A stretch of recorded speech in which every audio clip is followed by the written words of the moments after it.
അപ്പം ഞാൻ പറഞ്ഞ ലാസ്റ്റ് എപ്പിസോഡിൽ പറഞ്ഞ പോലെ സിനിമയിലാകുമ്പോൾ ഇതൊക്കെ എൻജോയ് ചെയ്യും. റിയൽ ലൈഫ് വരുമ്പോൾ അത് അക്സെപ്റ്റ് ചെയ്യാൻ എല്ലാവർക്കും പാടാം. ഞാൻ എനിക്ക് ഭഗവാന്റെ ദർശനം കിട്ടിയതിന് ശേഷം ഞാൻ അത് എപ്പോഴും ഫോളോ ചെയ്യും. ഓക്കെ, സ്പിരിച്വാലിറ്റിയും ഫാമിലി ലൈഫും തമ്മിൽ കൂട്ടിക്കുഴയ്ക്കാൻ പാടില്ല. നമ്മള് ഫാമിലിക്ക് ആവശ്യമുള്ള സമയത്ത് നമ്മൾ നമ്മുടെ ടൈം പ്രൊവൈഡ് ചെയ്യണം. ഭഗവാൻ എനിക്ക് പ്രത്യേകം സമയമൊന്നുമില്ല. എനിക്ക് എപ്പോഴാണോ തോന്നുന്നത്, ഞങ്ങൾ എപ്പോഴും കമ്മ്യൂണിക്കേഷനാണ് അവിടെ, എപ്പോഴും ഉള്ളിൽ കമ്മ്യൂണിക്കേഷൻ നടന്നുകൊണ്ടിരിക്കുക. ഇപ്പൊ തന്നെ ഒരു എക്സാമ്പിൾ പറയാം. ഞാൻ ജിന്നിനോട് സംസാരിച്ചുകൊണ്ടിരിക്കുമ്പോൾ ഞാൻ ഉള്ളിൽ പറയുന്നുണ്ട്, ഭഗവാനെ അവർക്ക് ബോറടിക്കുന്നുണ്ടാവും. ഞാൻ ഈ ജിന്നിനോട് സംസാരിച്ചുകൊണ്ടിരിക്കുമ്പോൾ തന്നെയാണ്.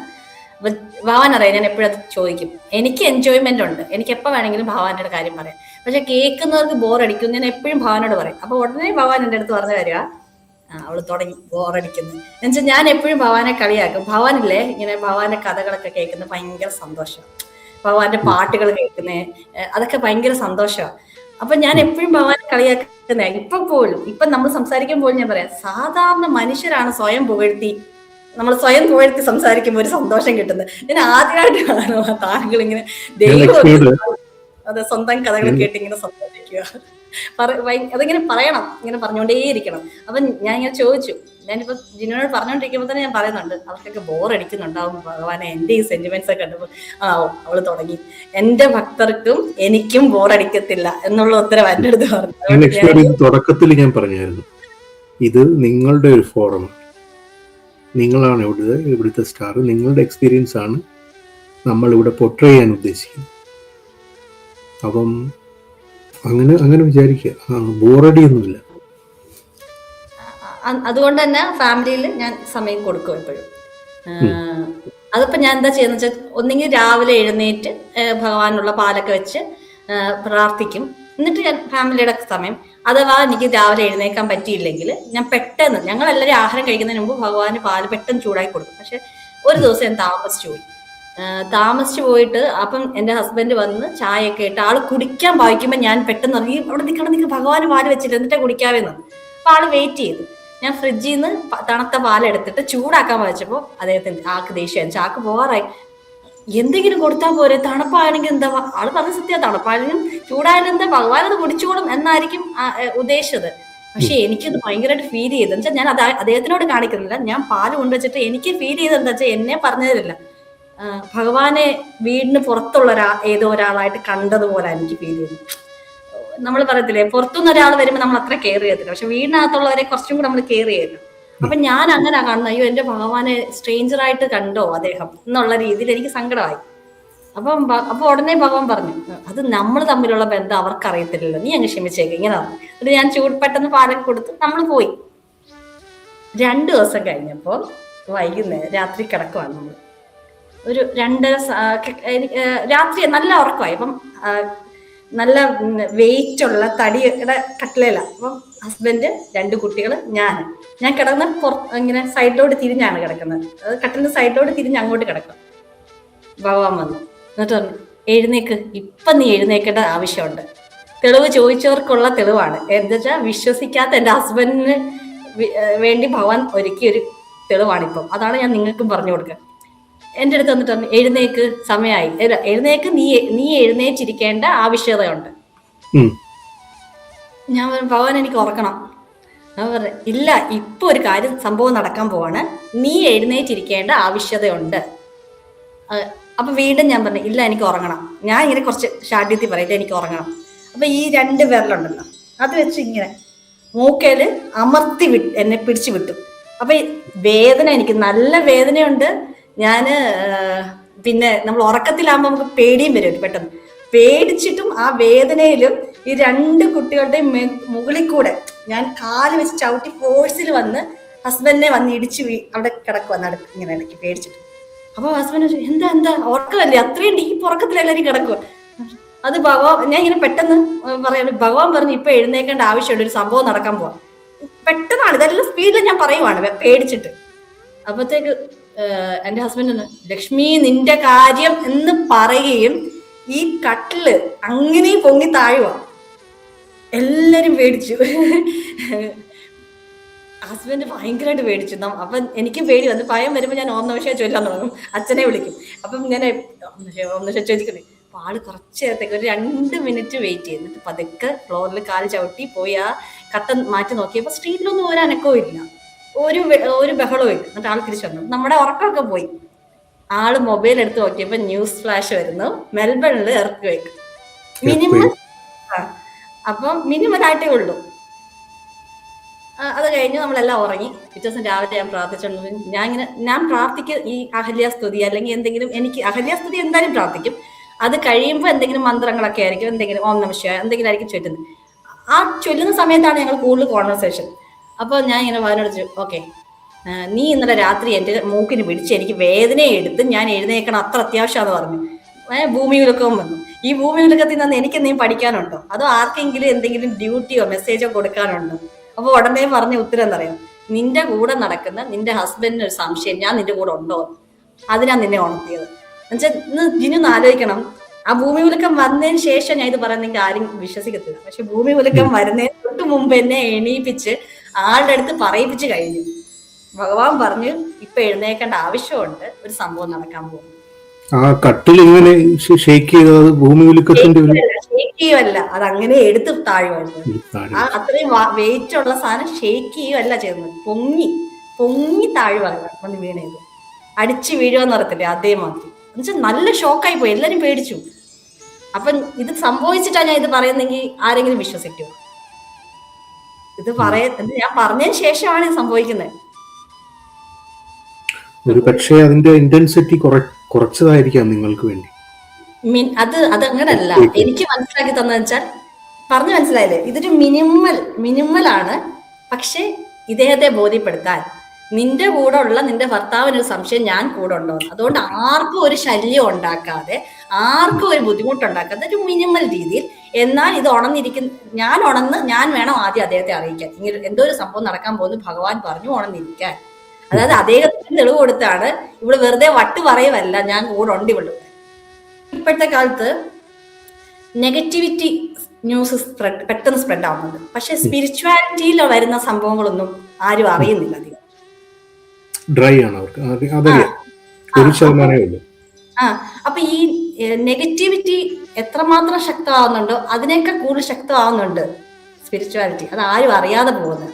അപ്പൊ അത് ഭഗവാൻ അറിയിക്കണം. ഭക്തരിൽ കുറച്ചും കൂടെ ഭക്തി ഉറപ്പിക്കാൻ വേണ്ടിയാണ്. നമ്മള് ഇപ്പൊ ഇതൊന്നും അനുഭവം ഒന്നും ഇല്ലായിരുന്നു എനിക്കെന്ന് വെച്ചാൽ ഞാൻ എപ്പോഴും എന്താ വരിക, എനിക്ക് പ്രശ്നങ്ങൾ വരുമ്പം ഇങ്ങനെയൊക്കെയുള്ള ശക്തി വെറുതെ ആയിരിക്കും, അല്ലെങ്കിൽ ഞാൻ ഇത്രയും പ്രാർത്ഥിച്ചിട്ട് എന്താ എന്ന് വിചാരിക്കും. അങ്ങനെ ഭക്തന്മാർക്ക് പോലും തോന്നുന്ന ഒരവസ്ഥ വരാറുണ്ട്. പിന്നെ ഞാൻ പറഞ്ഞുകൊണ്ടിരുന്നത് ഭഗവാന്റെ ഫിസിക്കലി ആയിട്ടുള്ള സെൻസ് ചെയ്യുന്ന കാര്യം ഞാൻ പറഞ്ഞു. പിന്നെ ഒത്തിരി ഉണ്ട്, അതിൽ ഒരെണ്ണം കൂടെ ഞാൻ പറയാം. എനിക്ക് യൂറോപ്പിൽ പോകാനൊരു അവസരം കിട്ടി. അപ്പം അവിടെ ഈ ലേക്കിലൊക്കെ ഇങ്ങനെ അരയന്നം ആണല്ലോ. അപ്പം ഞാൻ ഈ വീഡിയോ കൊണ്ട് നിൽക്കുക, ഞാൻ അടുത്ത് ചെല്ലുമ്പോഴത്തേക്ക് ഇതെല്ലാം നമ്മുടെ അടുത്തു നിന്ന് അങ്ങ് മാറും, ഇച്ചിരി ദൂരെ മാറി നിൽക്കുക, മാറിപ്പോകും.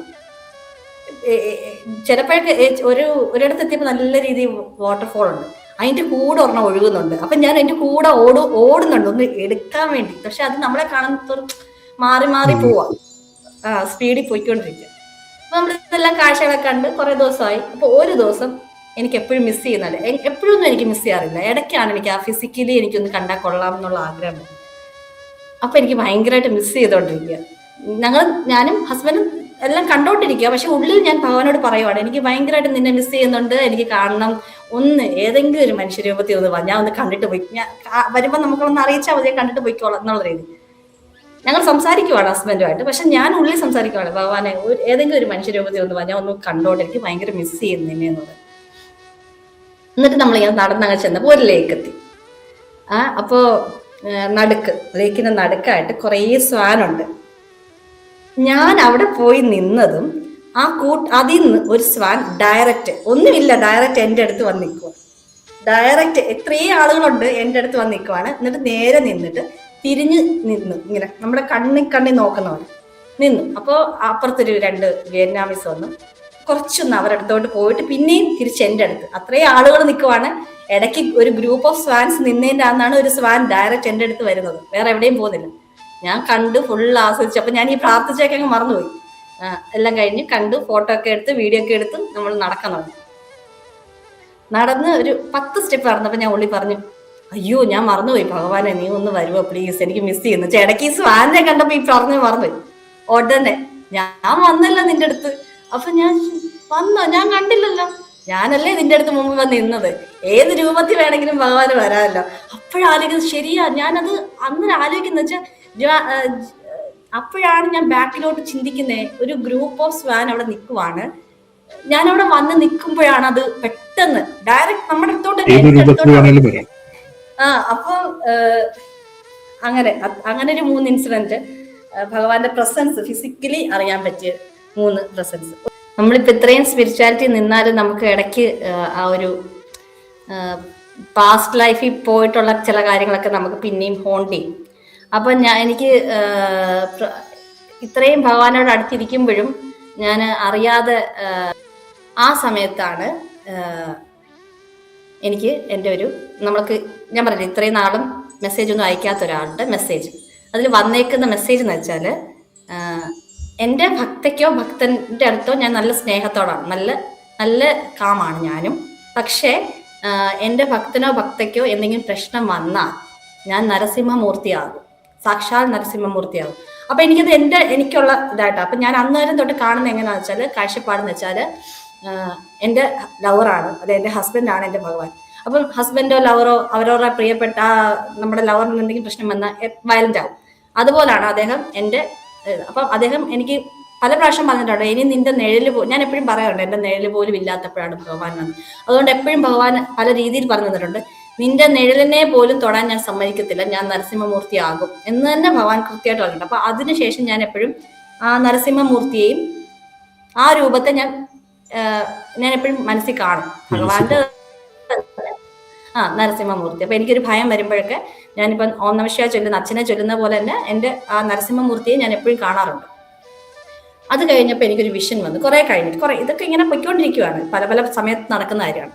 അപ്പോൾ എനിക്കൊരു വിഷൻ കിട്ടി, നമുക്കിവിടെ എൻ്റെ മോള് മ്യൂസിക് പഠിക്കാൻ പോകുന്നുണ്ട്. അപ്പൊ അവിടുന്ന് പരിചയപ്പെട്ടൊരു ഫാമിലിയാണ്. അപ്പൊ ആൾക്ക് ഇങ്ങനെ എവിഡൻസ് ചോദിക്കും, ഇതിനോടൊക്കെ കാര്യങ്ങളൊക്കെയാണ്, പക്ഷെ എവിഡൻസ് വേണം, അല്ലാതെ ആൾക്കത്ര അങ്ങോട്ട് വിശ്വസിക്കത്തില്ല. ആ സമയത്ത് നമ്മളെന്നും വിളിക്കും, മ്യൂസിക് ക്ലാസ്സിന്റെ കാര്യം പറയും, നമ്മുടെ അല്ലാത്ത കാര്യങ്ങൾ, പുറമേയുള്ള കാര്യങ്ങളെല്ലാം സംസാരിക്കും. അപ്പോൾ ഒരു ദിവസം രാത്രി ഞാൻ ഇങ്ങനെ ഇതുപോലെ പ്രാർത്ഥിച്ചു കഴിഞ്ഞപ്പോൾ എനിക്ക് കാണുവാണ് ഞാൻ ആളുടെ ഹസ്ബൻഡിന് സ്കിൻ പ്രോബ്ലം, അതായത് തലനാര് തൊട്ട് താഴെ കാലിന്റെ ചെവിട് വരെ ആള് ചൊറിയുവാണ്, എന്തോ ബുദ്ധിമുട്ടാക്കുക, സ്കിന്ന് ഭയങ്കര ചൊറിച്ചിലാണ്. അപ്പൊ ഞാൻ സാക്ഷി രൂപേണയാണ് ഞാൻ കാണുന്നത്. പിന്നാണ് ഞാൻ അവരുടെ കൂടെ ഉണ്ടെന്നുള്ള രീതിയിൽ ഞാൻ പിന്നാണ് കാണുന്നത്. ആദ്യം കാണുന്നത് ഇത് ഫുൾ ഇങ്ങനെ ദേഹം മൊത്തം ഒരു ചൊറിയുവാണ്.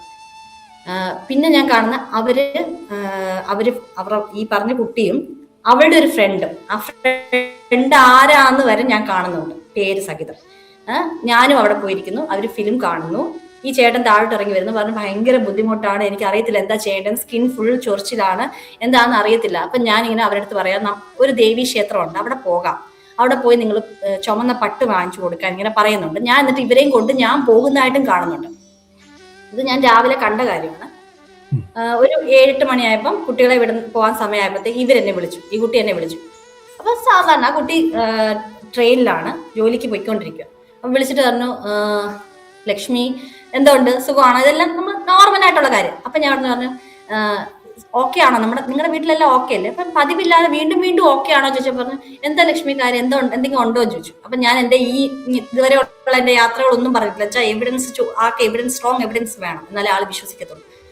അപ്പൊ ഞാൻ പറഞ്ഞു, നിങ്ങളുടെ ഹസ്ബൻഡിന് ഇവിടെ തല തൊട്ട് താഴെ വരെ ചൊറിച്ചിലുണ്ട്, ഇന്ന് നിങ്ങൾ ഫിലിം കണ്ടു, ഇന്ന ഫ്രണ്ടിന്റെ കൂടെ നിങ്ങൾ ഫിലിം കണ്ടു, ഇത്രയും പറഞ്ഞു, പേര് സഹിതം ഞാൻ പറഞ്ഞു.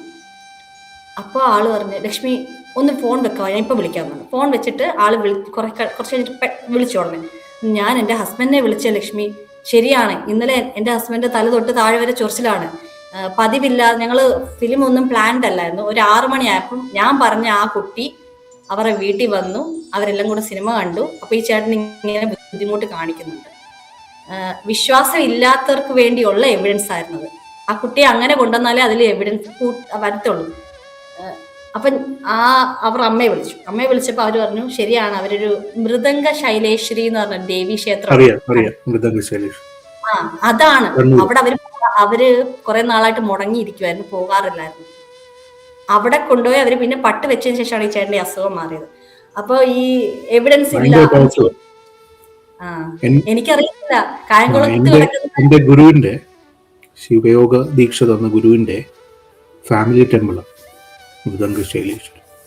ആ, ഭയങ്കര powerful. എനിക്കറിയത്തില്ല. അതെ, അതാ ഞാൻ പറഞ്ഞ, ഈ എവിഡൻസ് ചോദിക്കുന്നവരോടൊക്കെ എനിക്ക് ഇതേ പറയുള്ളൂ.